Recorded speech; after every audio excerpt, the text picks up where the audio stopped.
down Chestertown and they just said goodbye. Nobody gonna ride on the railroad. Once proud and shining, now she's dusty and dry. Nobody rides, can't you hear that soulful whistling in the wind? Nobody rides, jump the rails and roll away round the bend. Nobody rides, say a prayer for every soul along the line. Nobody rides on the train that made this great land of mine. Nobody gonna dance to the music. Don't call the Union Hall, it's boarded up tight. Nobody gonna dance to the music. Nobody gonna dance to the music tonight.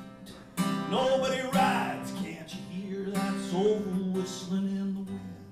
Nobody rides, jump the rails and roared away round the bend. Nobody rides, say a prayer for every soul along the line. Nobody rides on the train that made this great land of mine. Hold on, dear old dad of mine, worked his fingers down to the bone. Hold on now, mama, don't you cry. Take you with me if I knew where to go.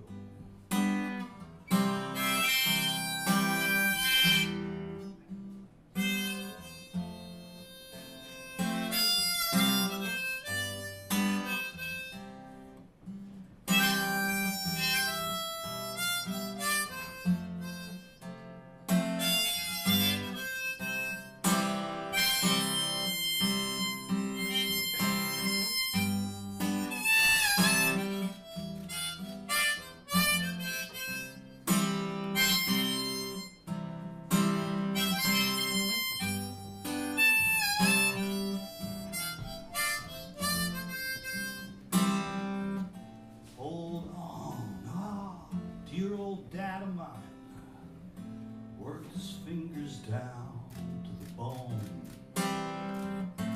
Hold on now, mama, don't you cry. I'll take you with me, ma, if I knew where to go. Nobody gonna walk on the water. Just sold my Bible for a good piece of bread.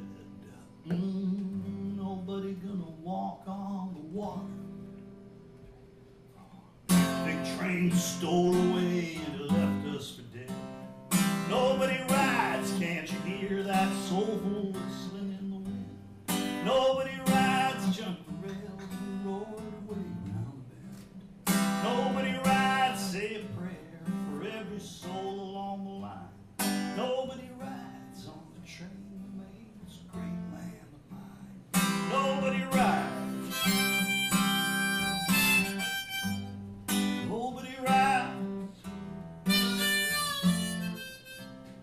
Nobody rides. Ain't no more.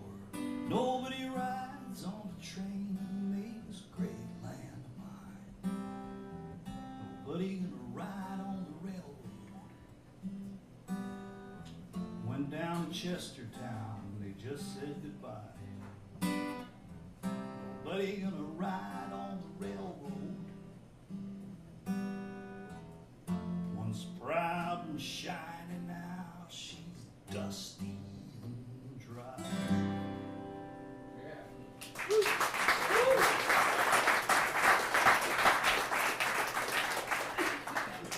Thank you kindly, music lovers. All right, so by a show of hands, how many people here tonight grew up in a state in the mountain or desert west?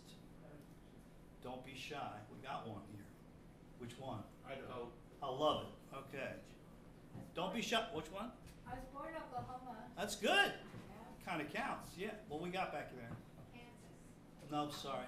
Mountain or desert west? Mountain or desert? Desert. Oh. Yeah. How about northern Minnesota? Mountain or desert west, my friend? Frigid. All right. Yeah. Well, so I'm like most of the rest of you probably. I grew up in the northeastern United States. Give it up for the northeastern. All right. And I made my first trip out west. I was actually living in Bloomfield, New Jersey at the time. I was about to start law school. And me and this crazy friend I had, this Palestinian friend, together we were like wicked trouble. We were like 21 years old. We decided to have a summer adventure. See America, get in a car, drive across the United States, chase girls across the country, you know. We were clueless. Neither of us had ever slept in a tent in our lives. We borrowed some half-assed equipment we had no idea how to use, and just got in a car and took off. And like when I say we were clueless, we had no idea how big everything was out there and the distances between things, you know, like we got to the Grand Canyon one night and there were no campsites, so we just said, screw it, let's go to Yosemite. You know? So it was that kind of a trip, you know? We drove through the Mojave Desert trying to stay awake and not crash the car and kill ourselves, and somehow woke up the next afternoon in Yosemite Park, you know? 2 days later, Yellowstone Park in Wyoming. And then we were like, well, come on, we can't go back to New York without seeing the Grand Canyon, right? So we just drove from Wyoming to Arizona. So it's that kind of a trip, you know, just eyes bugging out of your head, just super exhilarated, wild men, treat the West like a Milton Bradley game, go everywhere for 5 minutes and come home, you know? Well, I got back to New York City, where I now moved from Bloomfield, I was about to start law school. And I guess whatever I thought I was going out there for was not what happened, but something really happened, because I knew as soon as I got back to New York City, now my life had changed. And all I wanted to do was get back out there. And so for each of the next 5 summers in my 20s, every either late July or early August, I picked one destination in the West. And I drove across the United States alone to that destination for 5 straight years after the first trip. And those drives by themselves were amazing. I lived in Manhattan, so I lived in an insane asylum. And once a year, I got to open the door and like get in my car and just get out of there, you know? And get to play the year in review, drive across America by myself. And the experience that I had, which was really wonderful on an annual basis, you couldn't even have this anymore. It's lost because we have cell phones. I had no cell phone. So once I crossed the Hudson River, I was just gonna be going for days. I wasn't gonna be talking to anybody who knew the sound of my voice. I wasn't gonna be seeing anybody to recognize my face, you know? And I came to really look forward to the rotation of the year and this experience I was having annually. Just these drives were great. So I was on one of these drives and I was on my way, and my destination that summer was Glacier National Park in Montana. Any of you ever been to Glacier National Park? Okay, cool. So it probably stuck with you a little bit, right? And after 4 days of driving, I found myself on the high plains of eastern Montana. And this is something that is referred to as the Big Sky Country. You've probably heard this term. Sometimes people get confused and they think the Big Sky Country refers to the Rocky Mountains or something, which it doesn't. It refers to these high plains of eastern Montana, where the land is starting to slope out of the Midwest and there are no trees. So you can see in every direction forever. And that's why the sky is so enormous on these high plains of eastern Montana. So here I am, I've been driving from New York City for 4 days. I'm in eastern Montana in the Big Sky Country. Late in the afternoon, the sun is in the west, it's illuminating the clouds. And I'm looking around and I'm like, it occurs to me, I have not seen another motor vehicle for about 2 hours. And in every direction, I mean, I can see hundreds of miles. And I am the only apparent living thing, you know? And I live in Manhattan, okay? So this is like a wicked cool hit I'm getting. And I got a little excited and pulled over the side of the road and I got out of my car and I surveyed where I was now after 4 days of just being in my own head and driving. And I involuntarily started screaming at the top of my lungs. And I always think of that as the moment when I knew that this was really just about free and I could have it for the rest of my life. So this is a song called Montana.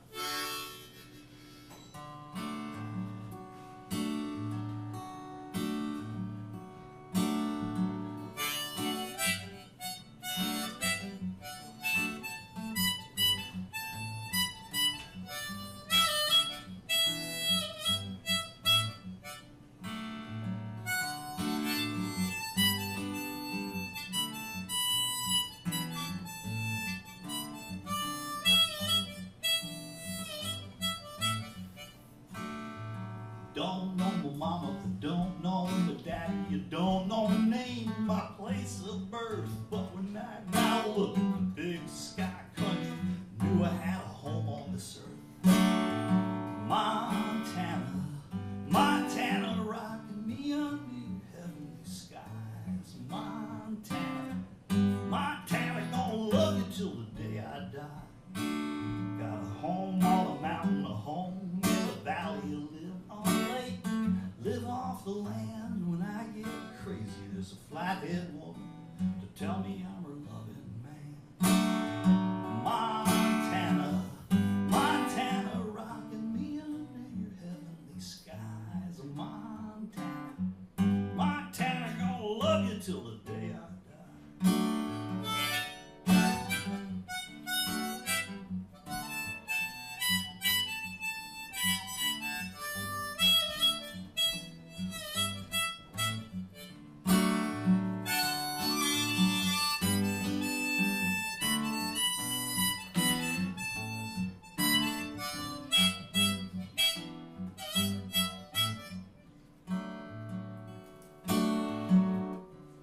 Yeah, when it's raining on the prairie,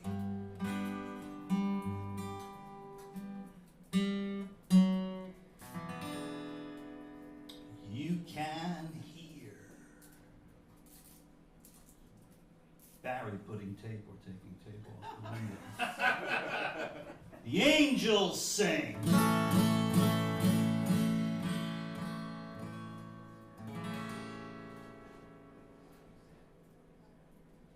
And there's a mist on the river strips, on the griddle suns, coming up on the great highway, with the Rockies rising and the clouds so gentle, you forever take my breath away.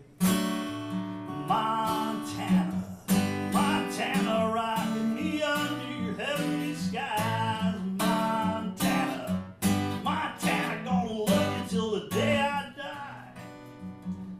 Oh, I'll love you till the day I die.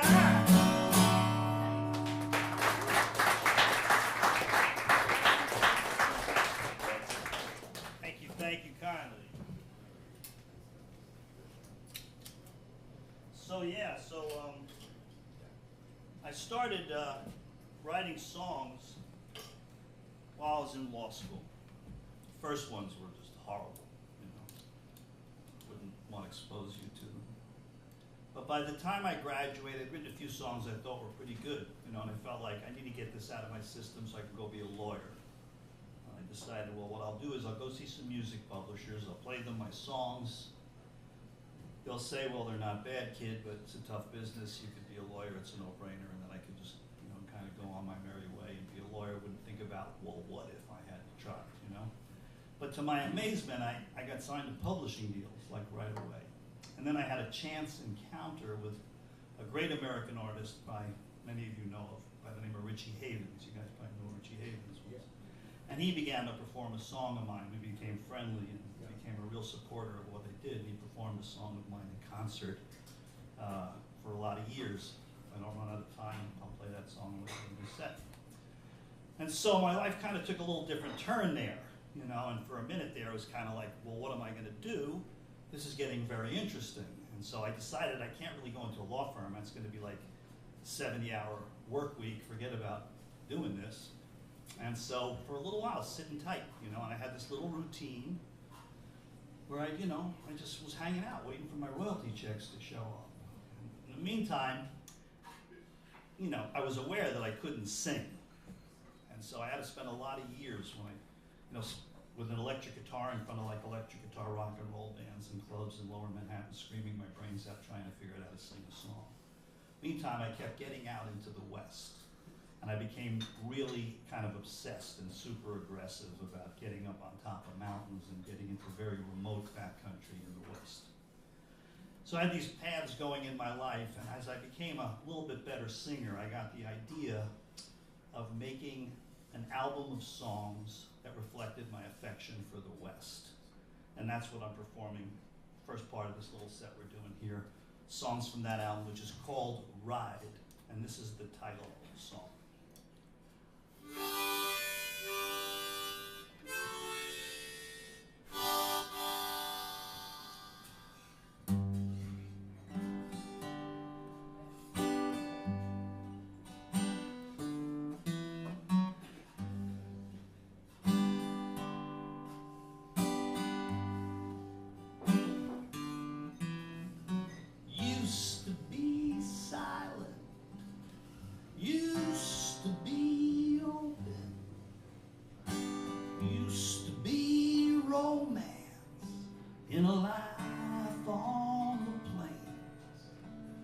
Now it's Exxon's and Kmart's, Best Westerns, McDonald's.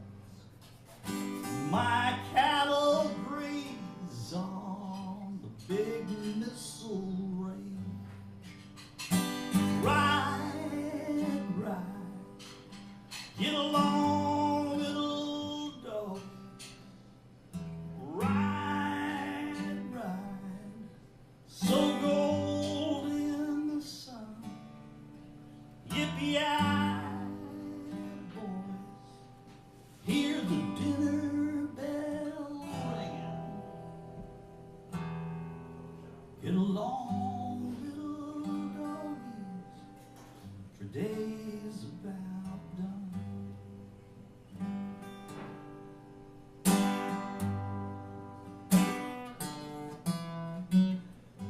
Can't find the campfire,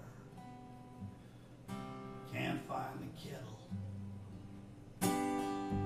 can't find my heart or my steel string guitar. When I turn off my headlights and gaze at the heavens, see satellites pass between Venus and Mars. Ride, ride, get along, little doggies. Ride, ride, so gold in the sun. Yippee-yi, boys, hear the dinner bell ringing. Get along, little doggies, for days about done.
Blacktops are fading,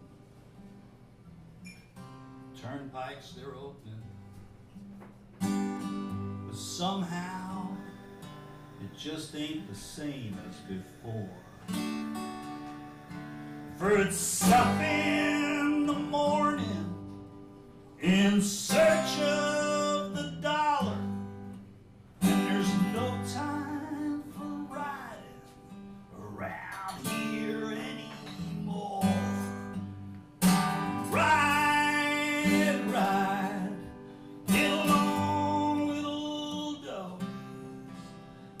Ride, ride, so gold in the sun.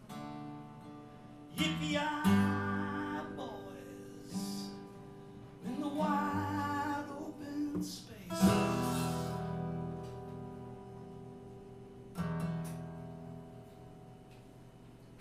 Get along, little doggies, today's about done. Get along, little doggies, for the West it is won.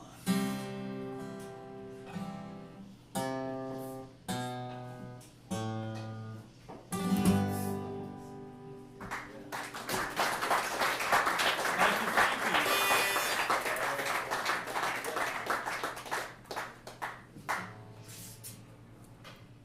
So in making this album Ride, I was aware of the fact that this subject of the West has inspired many American artists. Think about painters, certainly, poets, novelists, sculptors, but I think first and foremost, when we think about this subject and artists, we think of filmmakers. And a filmmaker that had a big influence on the creation of this album was a filmmaker by the name of John Ford. Some of you know who John Ford was. He made these beautiful black and white westerns in the 40s and 50s. And he would have these amazing tracking shots, where the land would just be the bottom of the frame and the rest of the frame would be filled up with these beautiful aesthetic clouds and sky. And he might have a guy and a girl in a horse and buggy at the bottom of the frame, and they'd start to ride off. There'll be some fiddle music or a little accordion or something, And then they would just get smaller and smaller and smaller until they disappear in this huge place. So I think some of that imagery is responsible for this. Next song is called Object of My Affection.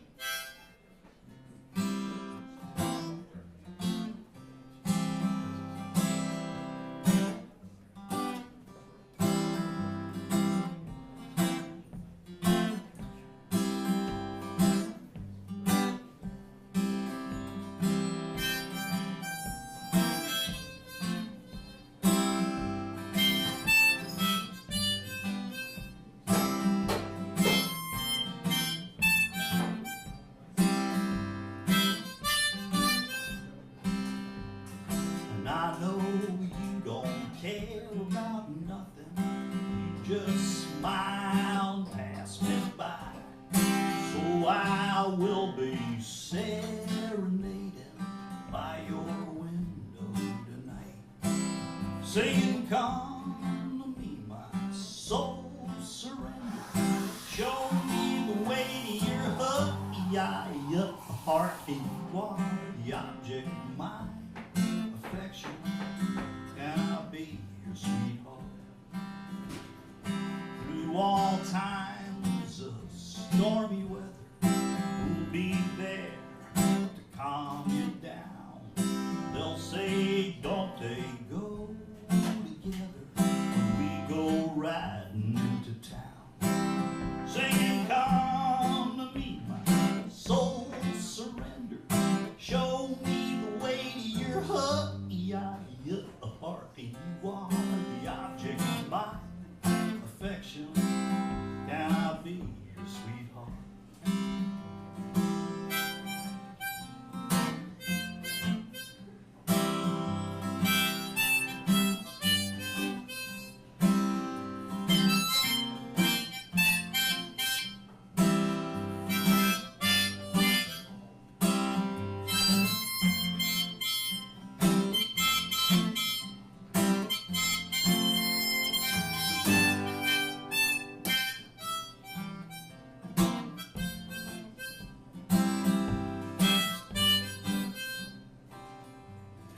We'll go out upon the prairie, put our roots down in the ground.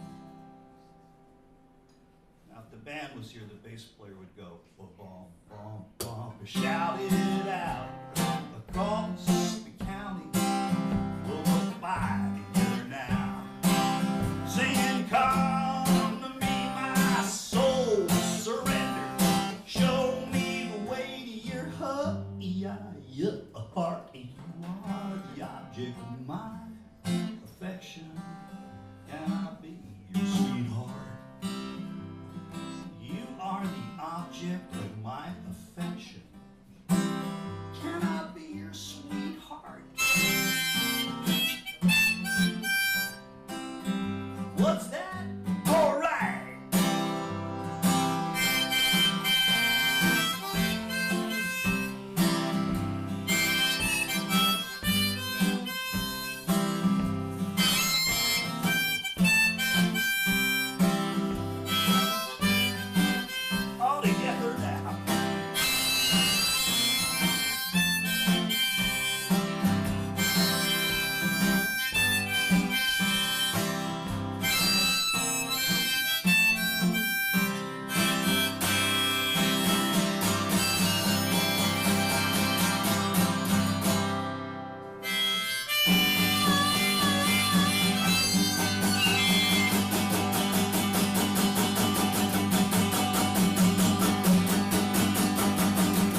So I just want to mention, this album is a really big sounding album. To conjure up the American West, it's, you know, bass drum, acoustic electric guitars, accordion, mandolin, harmony vocals. And it's like I usually play with a rather good sized band, you know? And so I'm trying to distill this all down to you, to just be on my guitar here in this set. But I do also want to mention that, like, when I'm playing with the band, with the ride band, in traditional venues, theaters, you know, outdoor concerts, the album sells for $1,000, okay? Given the not-for-profit nature of this event here tonight, my understanding of it, you know, it's a community deal, it's a fundraiser type situation. I'm just going to get in the spirit of this thing. And after my set, I'm going to chuck these things at you for $10, okay? So I want you to be aware of the nature of the opportunity being presented to you here tonight. I want you to understand and think about the fact that when you leave, they're yours. You know what I'm saying? You've heard of eBay? Enough said, okay? Made my point here. So I mentioned this song of mine and Richie Havens and kind of set my life down a different path, you know? And actually, it might be how I met you, Barry, was you being exposed to this song, communicating with me, I think, several years ago. So I'll tell you this, you're interested in this story about me and Richie Havens and how this little deal happened, because it's kind of a funny encounter I had made this occur. I'll tell you the story and I'll play the song. And it has to do with the follow-up album, Making to Ride. Well, it took me many years to make this record, because to get this Western cinematic thing recorded and presented in a way that I had in mind, where the tracks on the album came at you like individual movies, you know. I had to learn how to use a recording studio, which I did not know how to do when I started the process. And I had no idea if anybody would like it, but the response has been very gratifying. Starbucks has licensed the album for worldwide in-store airplay, and it's been critically very well received. And so a lot of times people now say to me, well, this is what people know you for, so obviously now you have to make Son of Rock. That's like your next album. But I don't really have any more to say on this particular subject, and if I tried, it wouldn't be as good as Rock. But I really liked making an album that had an idea to it, as opposed to here's just 10 of my songs. And there's another subject, and then I'll get back to this Havens thing because it ties in, that has really always interested me, and that's going to be the subject of this follow-up album that I'm in the midst of making right now. And it has to do with what do these two words mean? And the two words are folk music. It's a very elastic term, right? For a lot of people, it's just, I'm so sensitive, I love my guitar, you know what I mean? But for me, it should shake things up a little bit. Anyway, so now getting back to Richie Havens, and the reason I'm telling you the story is because the song that Richie began performing well over 25 years ago is now going on this new album I'm working on, only my version. So here's the story. As I mentioned, I was in this lifestyle where I was kind of waiting for my royalty checks to come in. I had an apartment in Chelsea in Manhattan, and every morning I'd go down to this Greasy Spoon diner on Hudson Street. I'd have my poached eggs, read my New York Times, check my mailbox, see if any royalty checks showed up. Right? And then one day, I look up for my poached eggs, and Richie Havens walks into this place. And so, where my inclination might have been to kind of introvert and go, whoa, that's Richie Havens, I don't know what possessed me. But I just looked up and I went, Richie Havens, sit down and have a cup of coffee with me. And I think my intention was so, you know, that he looked at me and he went, well, I just came in to use a payphone, but okay. You know, I think I just whacked him, you know? And so he sat down with me and we just started talking and we like totally hit it off. And it was a breakfast place, so we talked for like 2 hours. And then they were putting the chairs on the tables and kicking us out of the place. And Richie said to me, well, I mean, he liked me. He didn't know if I could write a song to save my life, but he liked me. He said, here's the number of my office. He wrote on a napkin. Call my assistant, make an appointment, come in, and bring me some of your songs. I'd love to hear your songs. 2 days later, I'm sitting across from Richie Havens, like the width of that table. You know, I'm on one side, Richie Havens is on the other. I'm scared shitless, okay? Because I so admire this guy, right? And I'm going to play him my little songs, you know? I'm like this law school graduate with a little cassette of demos. The thing is, the first thing you have to do when you sit down with Richie Havens, you have to smoke a bowl. So now I'm not just scared deathless, I'm paranoid, I'm like I'm a wreck before he even presses anything on the cassette recorder, right? He hits play and he starts listening to one of the songs and he closes his eyes and he's like, Richie Havens, you know, he's like bopping and bopping to it. At the end of it, he goes, wow, that was really good. Like, oh my God, you know. He listened to 2 or 3 like that, similarly validated. So I walked out of his office on cloud 9, you know. He said to me, anytime you make some demos, I want you to keep bringing them into me. Periodically, as you make these recordings, make an appointment like we just did, come in and see me. So it was after maybe the 2nd or, I don't know, 3rd visit, hanging out together, smoke the bowl, play Richie my songs. He calls me the next day, and he puts the receiver down, and he says, hold on, Mark, and he starts playing me this song I had brought him the day before, only it had been completely Richie Havens' eyes, if you know what I mean. In other words, he'll take a song, completely rework it, just change it into his own vision of the way the song is. And he said, I'll tell you what, man, there's a concert tonight at Carnegie Hall to promote better relations between American and Soviet citizens. Carly Simon, Pete Seeger, blah, blah, blah. I'm playing the song. There's 2 tickets to the box office in your name. Come to Carnegie Hall tomorrow night. So he played it that night, and it was amazing, you know. The response was tremendous. And then the next night, he played it at a rally in Central Park. And the day after that, a clip of him playing the song was used on the CBS Evening News, and the lyrics were quoted in the New York Times. So Richie Havens played this song in his concerts for 25 years or so. I think you probably know he passed away about 3 years ago. Such a great American artist, so unique, so original. So whenever I play this song, I always, you know, I just honor him by playing it as a tribute to him. The song is called The Last One, and as soon as she's done with that machine over there, because it's a ballad, I'm going to play you this song. There we go.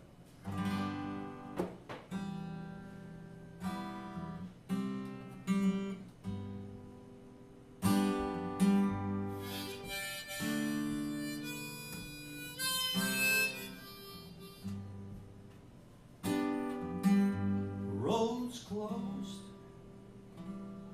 the water is high,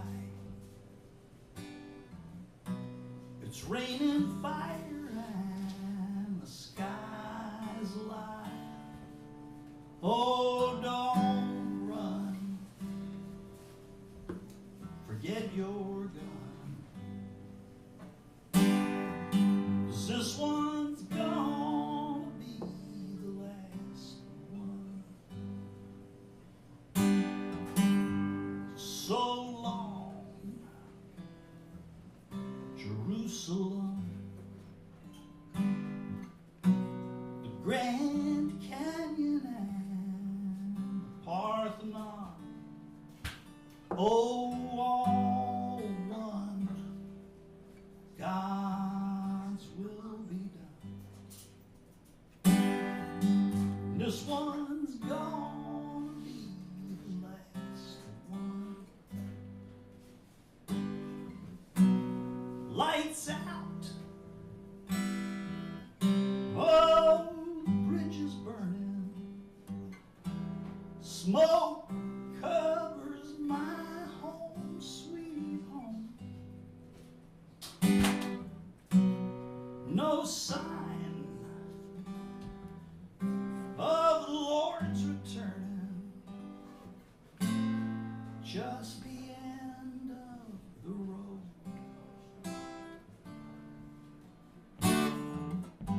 Lay back, unplug your phones,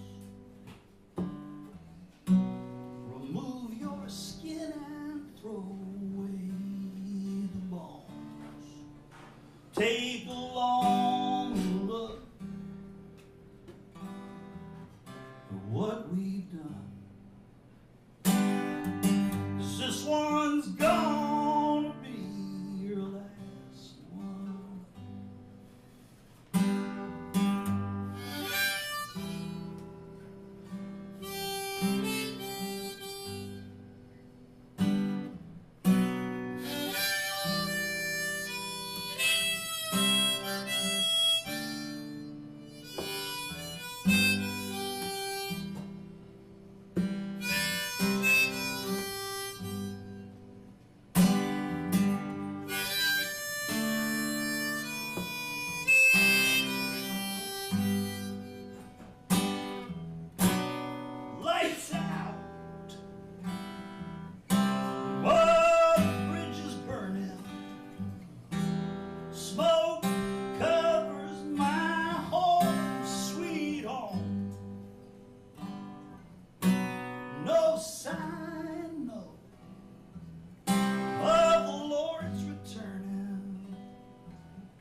just the end of the road.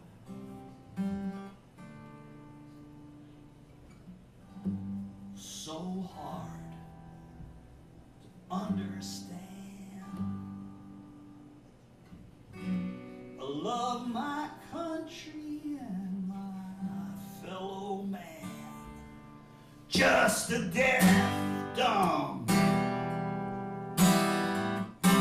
citizen. And this one's gonna be the last one.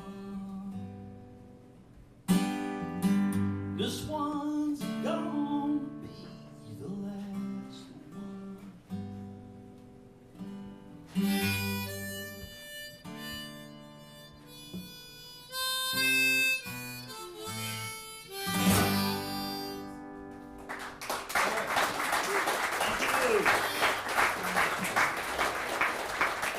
Thank you so much. Hey, so look, I want to give it up for this great organization, this man's hard work. Music for Humanity, thank you for having me here tonight. Thank you. Yeah. There is a little email list here. I would love for you to hear what it sounds like with the whole band. I don't know if you know of a venue in Piermont called The Turning Point, where I'll be playing with the band 2 weeks from last night on March 29th, previewing the new album at The Turning Point with a 5-piece band. And so I'd love for you to come. Consider picking up a copy of Ride. I'm going to hang out, obviously, on the break. And so we'll have a little fun with this last song, right? Because like you guys know, when you play folk music, there's always going to be a sing-along, right? We know this, correct, right? Okay. Kumbaya, my Lord, kumbaya. Right? Okay, cool. So that's what we're going to have happen here, all right? So but it's nothing to be nervous about. Here is your part. You ready? Hello?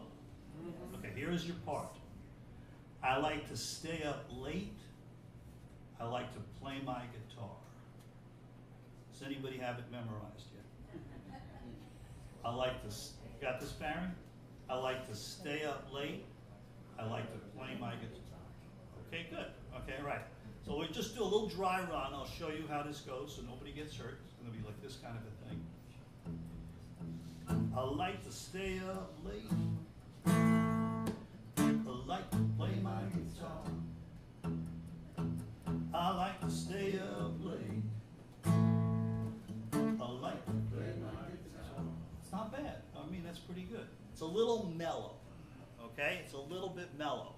So I'll take it for like the early part of the song like that was okay. But by the end of the song, I want you guys up on your chairs. I want to see your vocal cords. Okay, here we go.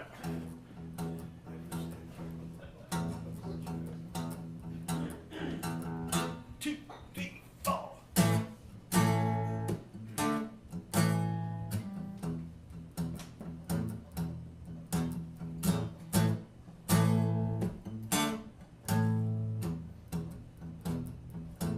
I like to stay up late. I like to play my guitar. It's promising. I like to stay up late. I like to play my guitar. I met an LA fox. She loved to twist and shake. She took me to her room and gave me milk and cake. But when the fox undressed, I said, "I'm sorry, miss. There's just 2 things I like, and you ain't on that list." I like to stay up late. I like to play my guitar. A little louder, please. I like to stay up late. You with the phone, I like to play my guitar. Don't need no disco stash. Don't need no cocaine jeans. Don't need no backstage pass. Don't need no limousine. I've been to Vietnam. I've been to Waikiki. Been down to Istanbul, huh? And shit to me. I like to stay up late. That's getting better. I like to play my guitar. I like to stay up late. I like to play my guitar.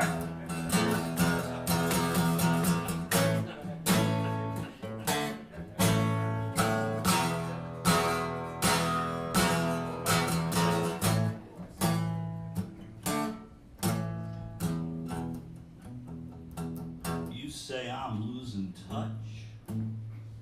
I say, well, that may be. You never had enough. I'd rather be like me. I like to stay up late. Big finish. I like to play my guitar. I like to stay up late. I like to play my guitar. I like to stay up late. A little louder. I like to play my guitar. Oh, photographer. I like to stay up late. I like to play my guitar. Very good.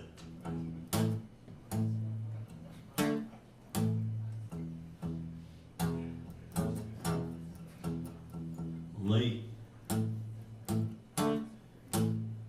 guitar. Thank you very much, guys.